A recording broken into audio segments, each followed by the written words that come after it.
My husband always looked down on me and was uncooperative in our married life. Every now and then he'd say, "You should be grateful to me, a high earner," and belittle me, a vocational school graduate. One day my husband said, "You should appreciate what you have in me," and he left home. "Are you ready to apologize yet?" That's what he asked when he contacted me, and I told him, "It's more comfortable without you." My name is Annika, and I'm 28 years old. I met my husband, Matthew, who's the same age, through a mutual friend. When I met him, I had just graduated from a vocational school in the countryside and moved to the city for work. Matthew, who was from the city, actively taught me about urban life. "Ask me anything about this place. You must be lost since you just came from the countryside, right?" Well, I'll take you up on that offer. I'm confused about the train transfers, and then, when I asked various questions, Matthew said, "I'll guide you." Matthew, who showed me an unknown world, was very reliable, and I gradually became attracted to him. On his days off, Matthew would take me to popular tourist spots, and we started seeing each other every weekend. Gradually, we began to have dinner after work more often, and it became natural for Matthew and me to be together. So it was only natural that he proposed to me. I had no reason to refuse, and Matthew and I became a married couple before we knew it. However, as our married life continued, Matthew began to look down on me. "You're going to keep working after we get married, right?" I looked into Matthew's eyes and answered his question. "Yeah, I'm planning to. We have to pay the mortgage on our new home." "Really? Alright, do as you like, but don't slack off on the housework, okay?" "What? Since we're both working, let's share the housework." "Share? Unlike you, a vocational graduate, I have a responsible job. I don't have time for housework." "But I have work too." "Work? It's probably no different from part-time work, right? Besides, there are plenty of replacements for someone like you who didn't even go to college. I'm expected by the company, so it's not the same. My work is many times more important than yours." "But..." "There's no but. It's only natural for the one who doesn't earn to do the housework." "I think that's wrong, though." "You wouldn't understand since you didn't even go to college. That's common sense."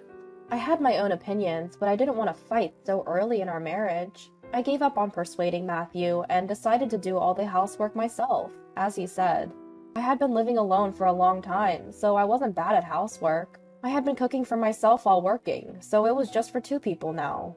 I quietly obeyed Matthew. Perhaps encouraged by this, he gradually became more unreasonable. "From today, I'll manage all the salary. I'll give you living expenses, so manage with that." We had moved our savings to a joint account before marriage, and after marriage, we planned to use our money carefully and gradually increase our savings. But Matthew suddenly said, "I'll manage everything." The living expenses Matthew gave me were only $100. $100? Is this just for food? The other daily necessities are separate, right? "What? That's all the money I'm giving you. You can manage with $100 as a housewife, right?"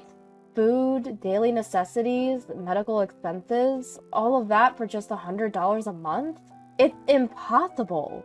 "It's not impossible. You'll do it. I come home tired from work every day. I won't forgive you if you skimp on meals." Moreover, Matthew was picky about the menu, and he'd become grumpy if it wasn't luxurious. "What's this? Just this little bit of meat? Lately it's all cheap meat. I want you to serve me some expensive meat after I've worked all day." "But with $100 for living expenses, it's impossible. If you want to eat meat, can you increase the living expenses a bit?"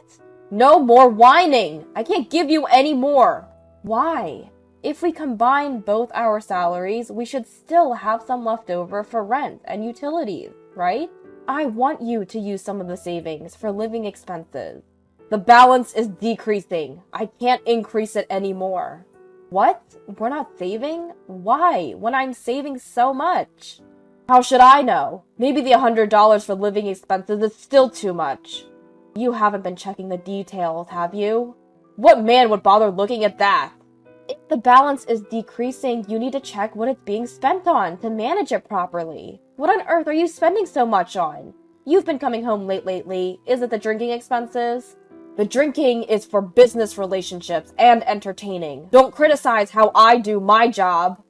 It seems that Matthew was using the money in the account as he pleases, without even checking the details.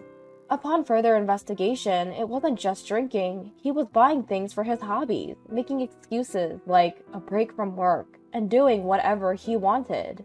No wonder the savings were decreasing. Hey, the money in our joint account is what we both contributed when we got married, right? Shouldn't we save a little more? Then Matthew yelled at me. Don't be so noisy when I'm supporting you. You should be grateful to live under a high earner like me. Matthew's salary is $1,500 a month. Is that considered a high salary? But in Matthew's company, he seems to be on the higher end of the pay scale. Because of that, Matthew has completely convinced himself that he's a high earner. Listen, I'm expected at the company, though I'm juggling many jobs. I have many clients, so the number of entertaining events increases. That's why the drinking parties increase. It can't be helped. There are many people in the company who are laid off and quit due to restructuring. Don't you understand my competence being needed by the company all this time? His reasoning is just too selfish. I had kept quiet until now, but I finally couldn't stand it anymore. I'll be clear about this. A salary of $1,500 is not a high salary or anything.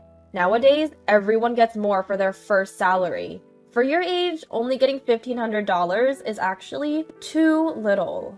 But in my company, if you say you're a high earner in the company, isn't it that Matthew's company's salary level itself is low? What did you say?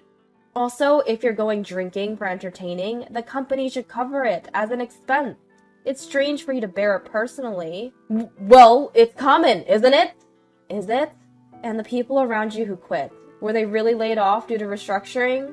What do you mean? Well, no one explicitly said it's restructuring, but employees are regularly decreasing.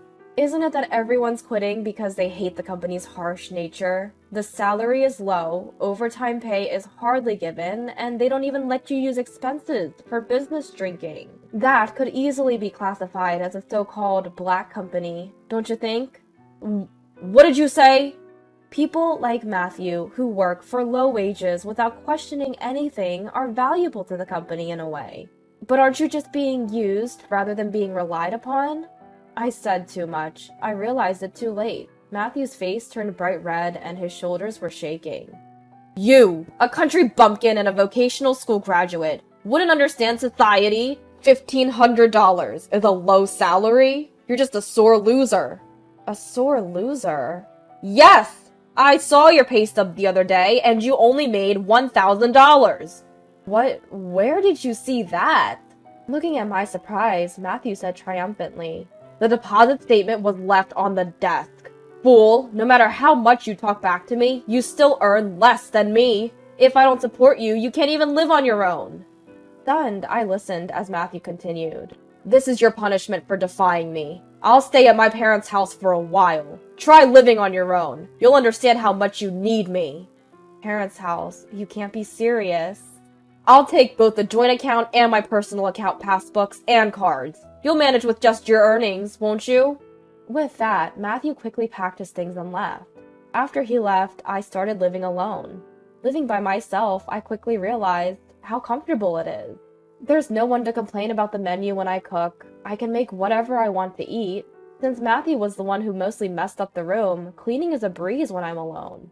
Without a husband who drinks and comes home every day, I don't have to spend extra money. Would it be better if he's not here?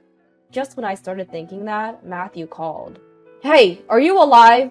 I thought you, being so stubborn, wouldn't come crying to me, so I called. Have you realized how much you need me? If you apologize now, I might come back. But you'll have to promise not to defy me anymore. You don't have to come back. At my immediate response, Matthew let out a strange, huh? I realized something after being away from you and being alone. It's better without you. Stop talking nonsense. How do you plan to live on your own? You can't live on $1,000, can you? What you saw wasn't my salary statement, but the amount paid for expenses. My company, unlike Matthew's, doesn't skimp on expenses. Expenses, you say? Yes, my salary is $4,000. What? $4,000? How can you, a vocational school graduate, earn that much? I practiced a lot of practical work at vocational school to become immediately employable, and the company allowed me to obtain many useful certifications. Thanks to those qualifications, I received offers from companies I wanted. And I've been promoted smoothly since I joined the company, thanks to the specialized skills I learned at school. So, I think a $4,000 salary is a fair amount, and it's a natural result. How can you, a vocational school graduate, earn more than me, a university graduate?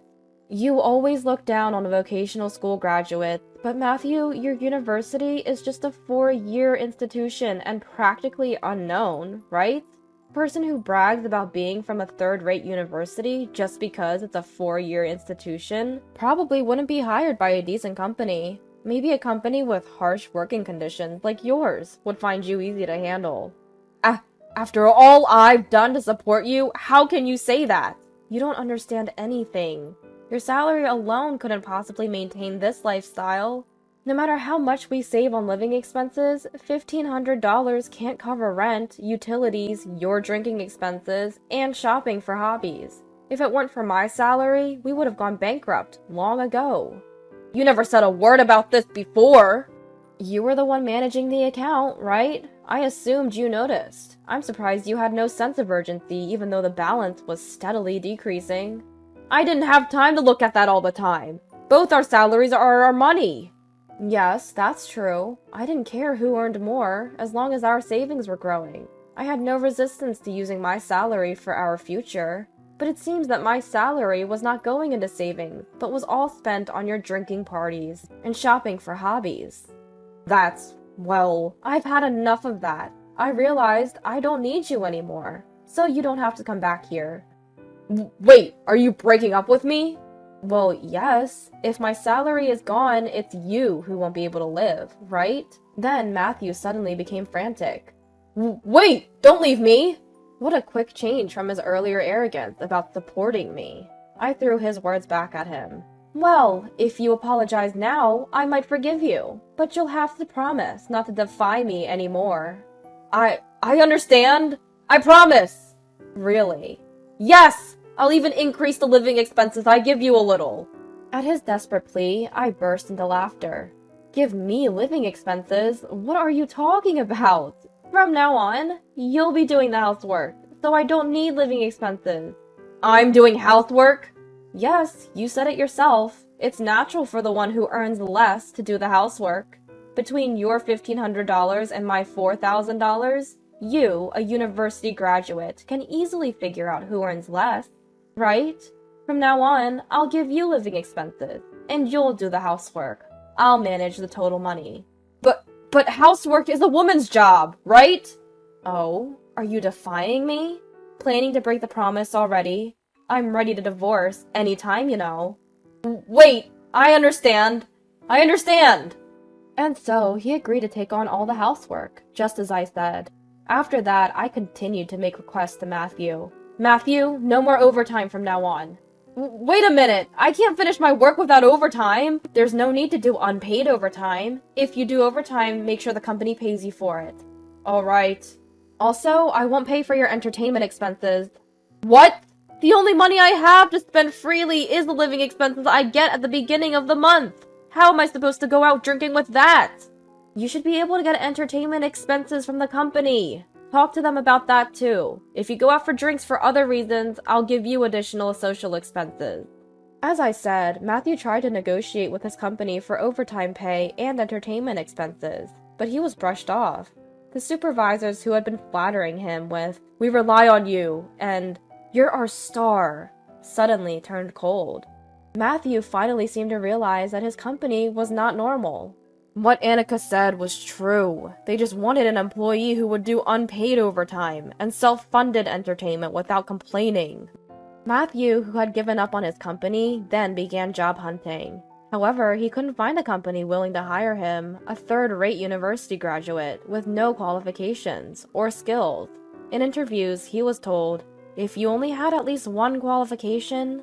Matthew, who had failed miserably in his job search, said to me admiringly, "The qualifications you have are actually amazing. I've always looked down on you for being a vocational school graduate, but you are far more incredible than me. I was wrong.